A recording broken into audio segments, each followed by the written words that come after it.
नमस्कार, मैं डॉक्टर कुशल ग्राहक आप सभी का नमस्कार। वेटमेड फार्मा की तरफ से इस वेबिनार से जुड़ने पर स्वागत करता हूं। जैसा कि आप सभी जानते हैं कि इस समय कोरोना वायरस की वजह से हर उद्योग, चाहे वो पोल्ट्री उद्योग हो, फार्मास्यूटिकल इंडस्ट्री हो, हर किसी को नुकसान हो रहा है और बहुत सी अफवाहों की वजह से खासकर पोल्ट्री उद्योग को नुकसान झेलना पड़ा है, जिसमें अंडों और चिकन की वजह से कोरोना वायरस फैलता है। ये अफवाह बहुत तेजी से फैली थी। इस अफवाह को दूर करने के लिए आज हमारे साथ जुड़े हैं पोल्ट्री जगत के expert doctor J L. Vegad. Doctor J L. Vegad 1996 में एज ए डीन रिटायर हुए हैं college of veterinary sciences Jabalpur से and were also professor and head of the department of veterinary pathology in the same university. More than 150 research papers have been published in the national and international journals by Dr. J.L. Vegaड़. Dr. J.L. Vegaड़ has been awarded with Rafi Ahmad Kidwai Memorial Award. During 1988 to 1989, he was a visiting professor at University of California in USA. He has been awarded Lifetime Achievement Award by Maharashtra CM for contribution in the poultry sector. He has authored various books on veterinary pathology and poultry management, which are being studied in different countries like Bangladesh, Pakistan, Nepal, and Sri Lanka. तो आइए जुड़ते हैं doctor J L. वेगाड़ से और जानते हैं कि poultry उद्योग पर कोरोना वायरस की वजह से कितने दुष्प्रभाव पड़े हैं और ये जो अफवाहें फैली थी कोरोना वायरस के रिगार्डिंग वो कितनी सही हैं और उनके पीछे क्या साइंटिफिक फैक्ट है. Doctor J L. Vegad, over to you. सम्माननीय डॉक्टर कुशल ग्राफ, डॉक्टर मनीष बंसल और मित्रों, देश में कोरोना वायरस ऑफिशियली 30 जनवरी ये 2020 में डिक्लेयर किया गया कि अपने देश में कोरोना वायरस आ गया है. 13 फरवरी को 13 दिन बाद मेरा कलकत्ता जाना हुआ. वहां पर मेरे को पोल्ट्री एक्सपो में एक टॉक देना था गट हेल्थ पे. तो मैंने वहां देखा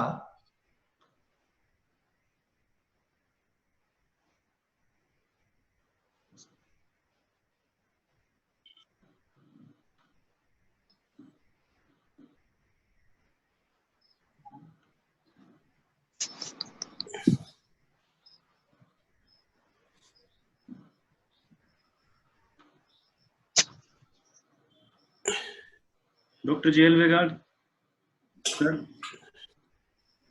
आपकी आवाज नहीं आ पा रही सर. आपकी तरफ से शायद म्यूट हो गए. सॉरी, अब सुनाई पड़ रहा है? जी सर आ रही है, अभी आ रही है सर. मैं फिर से चालू करता हूं. सम्मानीय डॉक्टर कुशल ग्राफ, डॉक्टर मनीष बंसल और मित्रों, अपने देश में गवर्नमेंट ऑफ इंडिया की तरफ से अनाउंसमेंट हुआ कि 30 जनवरी को 2020 में इसी साल कोरोना वायरस भारत पहुंच चुका है. इसके 13 दिन बाद में मेरा कलकत्ता जाना हुआ. वहां पोल्ट्री एक्सपो था.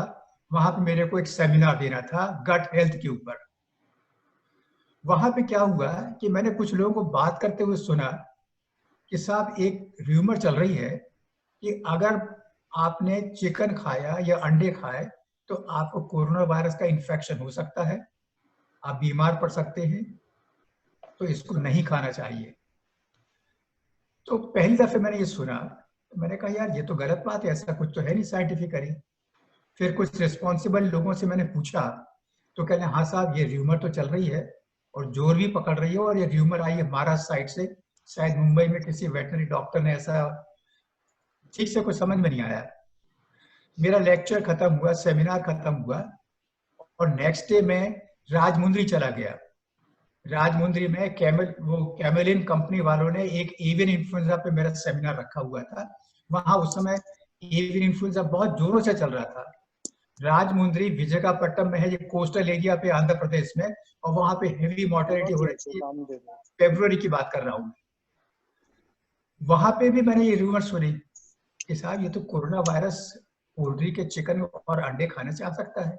हैदराबाद से भी न्यूज आई जो मेरे को साथ में ले गए थे वो तो डॉक्टर प्रकाश कुलकर्णी, ये पूना के रहने वाले थे।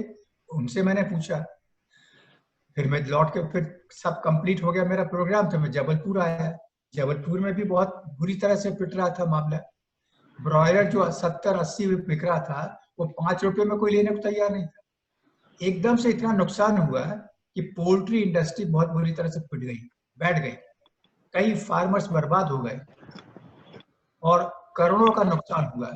बड़े बड़े कंपनी वाले भी, ब्रीडर्स, बहुत भयंकर नुकसान हुआ। फार्मास्यूटिकल कंपनीज का बहुत नुकसान हुआ, और ये 1 महीने 2 महीने तक चलता रहा। मित्रों, जो आज का मेरा टॉपिक जिसमें मैं बोलने जा रहा हूं कि क्या इसमें सच्चाई है कि चिकन खाने से और अंडे खाने से ये आदमी में फैल सकता है, इसमें कुछ सच्चाई है क्या?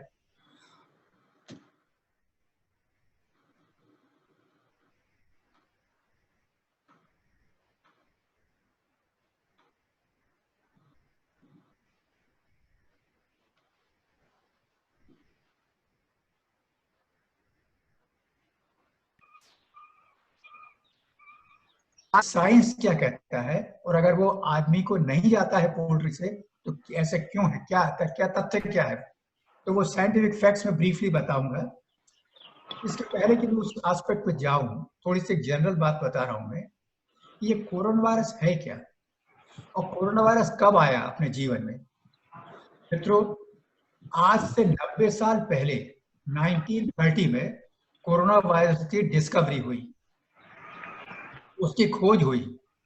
और इंटरेस्टिंग बात यह है कि सबसे पहले जो कोरोना वायरस जिसकी डिस्कवरी हुई वो था पोल्ट्री में, और जो वायरस जिसकी खोज हुई वो था चिकन, वो इन्फेक्शियस ब्रोंकाइटिस वायरस।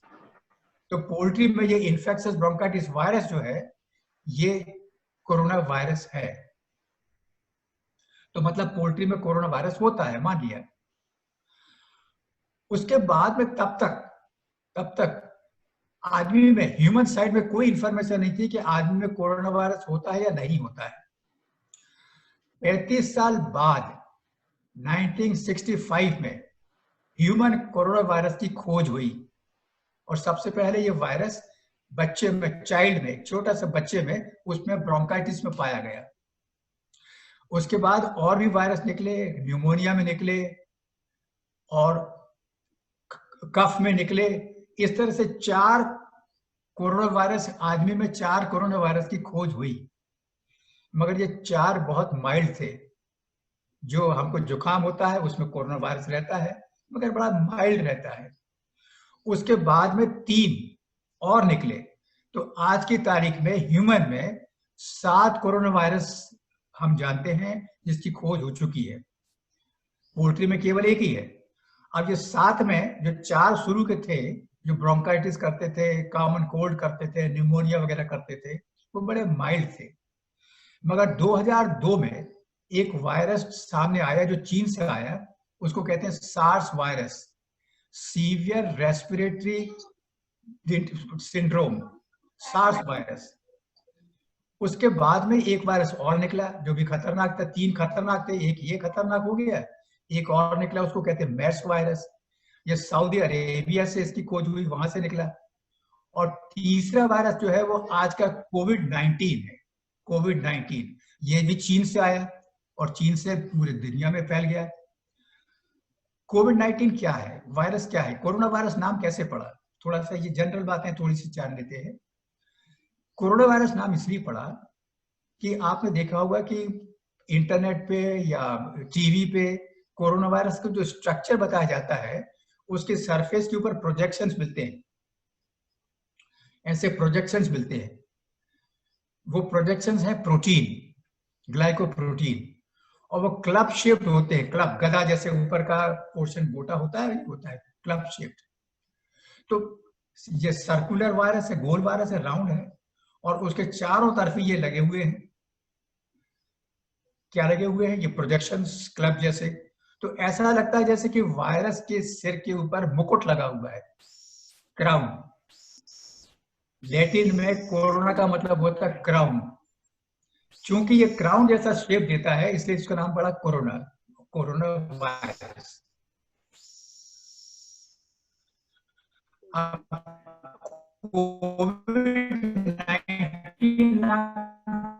पड़ा? कोरोना का पहले तो वो हो गया कोरोना, सी लिया गया VI, तो कोविड, तो और 19 डिस्कवरी दिसंबर में, इसलिए उसका नाम पड़ा कोविड 19।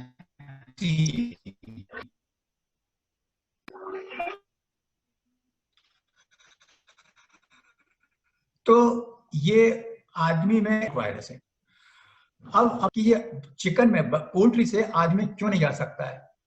चिकन के खाने से, अंडे खाने से क्यों नहीं आ सकता है? इसके लिए हमें वायरस का थोड़ा सा संक्षेप में स्ट्रक्चर समझना होगा कि वायरस की रचना क्या है, वायरस का स्ट्रक्चर क्या है, उसकी एनाटॉमी क्या है। वेरी ब्रीफली, मैं डिटेल में बिल्कुल नहीं जाऊंगा, साइंटिफिक बातों में डिटेल में नहीं जाऊंगा, ब्रीफली बताऊंगा। पहले कोरोना वायरस का स्ट्रक्चर बताने के पहले मैं ये बता दूं कि कोरोना वायरस आरएनए वायरस है। आरएनए, आरएनए का मतलब होता है राइबो न्यूक्लिक एसिड। मित्रों, वायरसेस दो कैटेगरी में बांटे गए हैं, एक होता है आरएनए वायरस, दूसरा होता है डीएनए वायरस। आरएनए वायरस, जो आरएनए वायरस है, आरएनए का मतलब होता है राइबो न्यूक्लिक एसिड, डीएनए का वायरस है deoxy ribo nucleic acid. Corona virus RNA virus है। पोल्ट्री का चिकन इन्फेक्शस ब्रोंकाइटिस वायरस जो पोल्ट्री का है, कोरोना वायरस है, ये आरएनए वायरस है। आदमी का भी वायरस है, वो आरएनए वायरस है। दोनों में बहुत ज्यादा समानताएं हैं, बहुत ज्यादा समानताएं। ह्यूमन का कोरोना वायरस और पोल्ट्री का कोरोना वायरस, इसमें बहुत सारी सिमिलैरिटीज हैं, कुछ डिफरेंसेस भी है, उसको अपन समझ लेंगे फिर आगे बढ़ेंगे।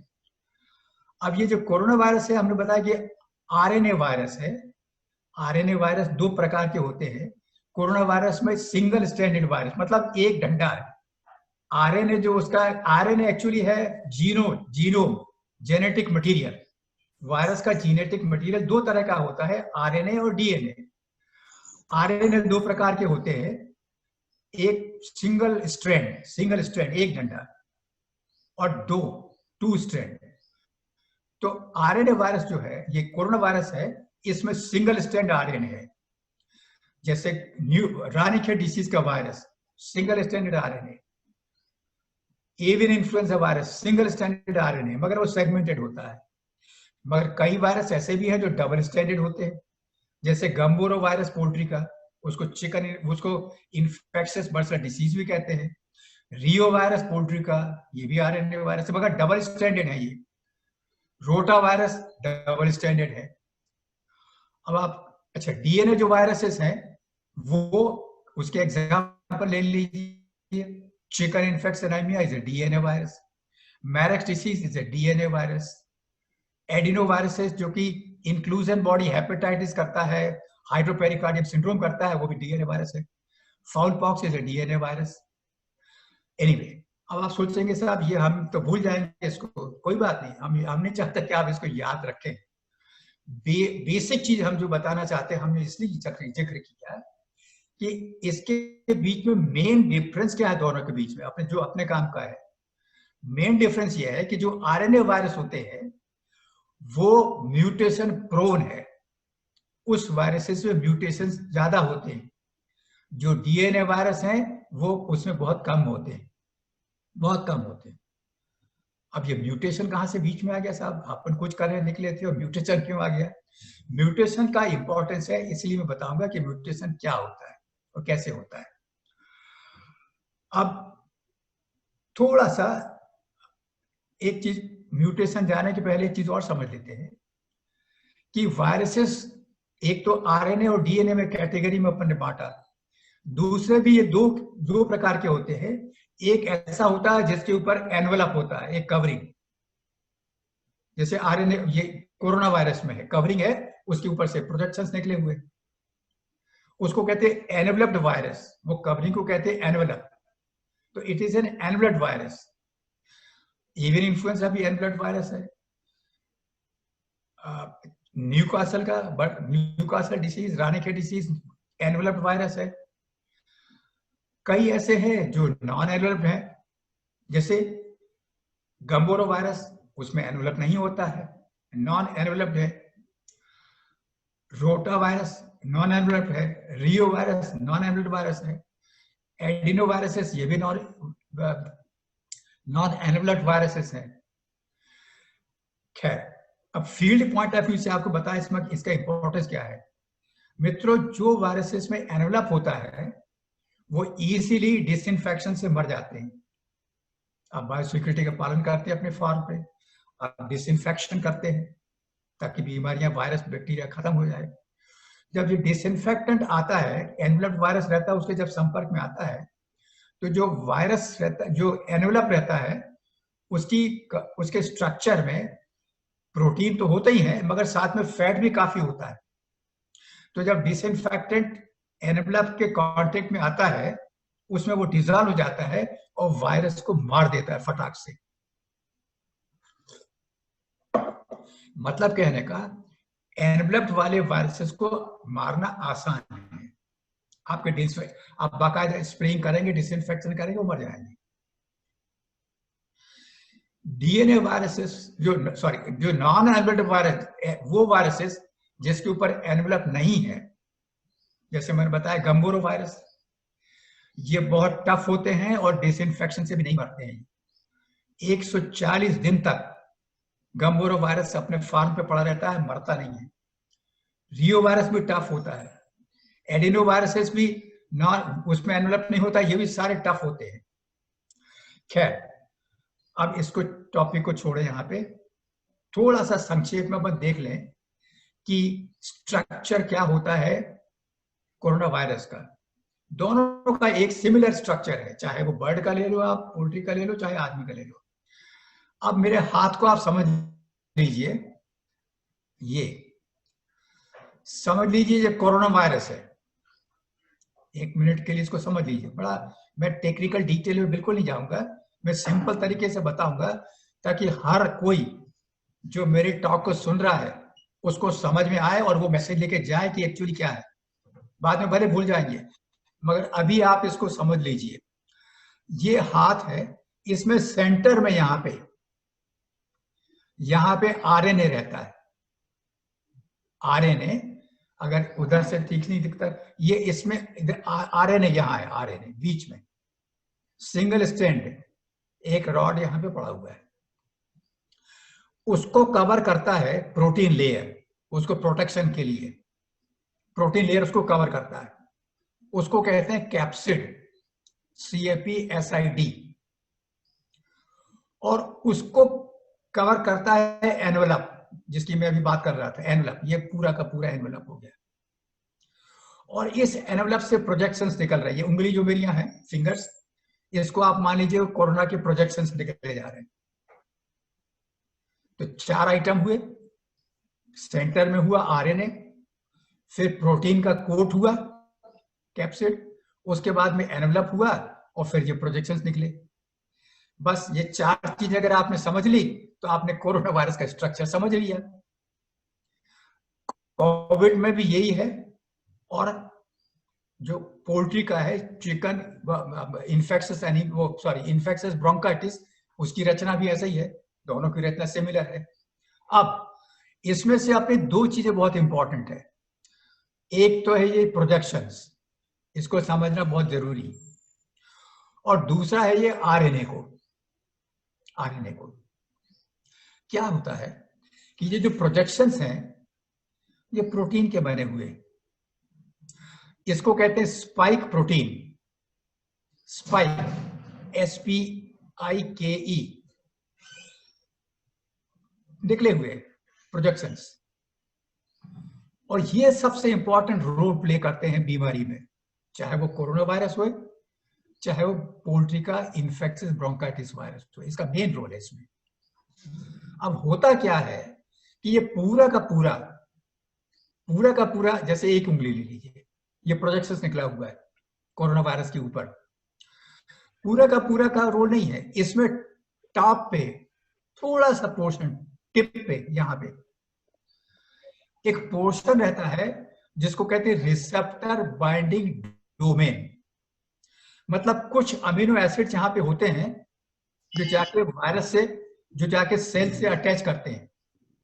सेल पॉइंट में बताने की ये कोशिश कर रहा हूं कि जब इनहेलेशन के थ्रू रेस्पिरेटरी ट्रैक आदमी ने सांस ली, और अगर कोरोना वायरस का इंफेक्शन है और वो अंदर गया, या बर्ड ने सांस ली और इन्फेक्शियस ब्रोंकाइटिस का वायरस अंदर गया जो कि कोरोना वायरस है, तो पहला काम ये क्या करेंगे, ये इससे वो जाके जो लाइनिंग सेल्स है रेस्पिरेटरी ट्रैक के, उसको बाइंड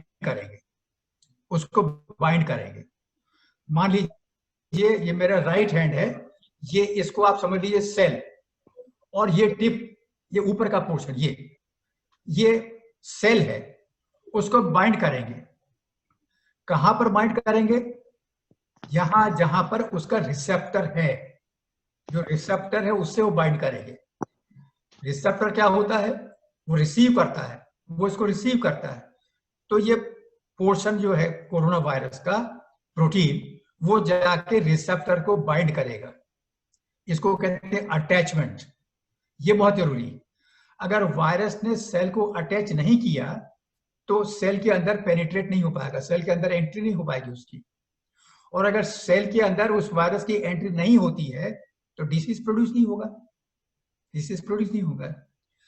ये केवल कोरोना वायरस की बात नहीं है मित्रों, कोई भी वायरस, कोई भी बैक्टीरिया, सब जाके अटैचमेंट पहले करते हैं अपने रिसेप्टर से। अटैचमेंट के बाद भी वो सेल के अंदर एंटर करते हैं और फिर बीमारी प्रोड्यूस करते हैं। अब यहां पर एक बात और समझने की है कि ये वर्कआउट कैसे होता है। वर्कआउट इस तरह से होता है, सिंपल। अगर मैंने आपको 100 ताले दिए, मैं आपको 100 ताले दिए और चाबी केवल एक दी, की चाबी, और हमने आपसे कहा कि भाई ताले खोलो, देख लो आप ये चाबी किस ताले की है, तो आप क्या करेंगे? 100 ताले हैं, आप सब में लगाएंगे। हो सकता है कि 99 में वो ना लगे और 100 वाले में लगे, तो आपको ढूंढना पड़ रहा है। ये लॉक एंड की अरेंजमेंट का ही मैकेनिज्म काम करता है इसमें कि कोरोना वायरस उस रिसेप्टर से अटैच करेगा जो उसके लिए बना हुआ है। अगर वो उसके लिए नहीं बना हुआ है तो वो उसको अटैच नहीं करेगा। तो ये बात मैं यहां पे छोड़ता हूं, इसको और आगे फिर जाके बताऊंगा कि ये क्या होता है, कौन सा अटैचमेंट करता है कोरोना वायरस आदमी का, और पोल्ट्री में कौन सा किसको क्या करता है। इसके पहले बड़े संक्षेप में मैं सिंपल तरीके से बता देता हूं कि म्यूटेशन क्या होता है। अपन इसकी बात करते हैं इन्फेक्शियस ब्रोंकाइटिस वायरस पोल्ट्री का। मित्रों, इन्फेक्शियस ब्रोंकाइटिस वायरस बहुत कॉमन डिसीज है, एक्सट्रीमली कॉमन डिसीज। ब्रॉयलर में होता है, लेयर में होता है, ब्रीडर्स में होता है, और हालांकि उसका नाम रेस्पिरेटरी है, इन्फेक्शियस ब्रोंकाइटिस है, मगर वो खाली रेस्पिरेटरी सिस्टम को अटैक नहीं करता है, वो करता है किडनी को भी अटैक करता है, वो करता है रिप्रोडक्टिव ट्रैक को भी। बर्ड की बात कर रहा हूं मैं। और आप देखेंगे जब चिकन ये इन्फेक्शियस ब्रोंकाइट का इन्फेक्शन होता है, एग प्रोडक्शन लो हो जाता है एकदम से, और भी कई प्रॉब्लम होते हैं। एक्सट्रीमली कॉमन डिसीज है ये, और आप वैक्सीन्स लगाते रहते हैं, बहुत खर्चा करते हैं, मगर कंट्रोल में नहीं आता है। क्यों नहीं आता है? इसके लिए म्यूटेशन जिम्मेवार है। और म्यूटेशन केवल चिकन इन्फेक्शियस ब्रोंकाइटिस में नहीं होता है, और भी वायरसेस में होता है पोल्ट्री में, जैसे कि एवियन इन्फ्लुएंजा। लगातार म्यूटेशन होते रहते हैं। इन्फेक्शियस ब्रोंकाइटिस वायरस में लगातार म्यूटेशन होते रहते हैं। और भी कई डिसीजेस हैं, माइकोप्लाज्मोसिस में gallisepticum, mycoplasma gallisepticum, Marek's disease, mutation होते रहते हैं, उसको कंट्रोल करना बड़ा डिफिकल्ट हो जाता है। अब वेरी ब्रीफली म्यूटेशंस है क्या? देखिए, ये बहुत कॉम्प्लिकेटेड विषय है, उसमें मैं नहीं जाऊंगा कॉम्प्लिकेशन में। मैं बड़े सिंपल तरीके से बताऊंगा म्यूटेशन क्या है, इसको समझना मित्रों जरूरी है। देखिए, अगर ये अपनी बिल्डिंग, अभी मैं जहां बात कर रहा हूं बिल्डिंग है, बिल्डिंग ईंट की बनी है, बेसिक यूनिट है, ईंट के बिना बिल्डिंग नहीं बन सकती। आरएनए जो है, कोरोना वायरस का आरएनए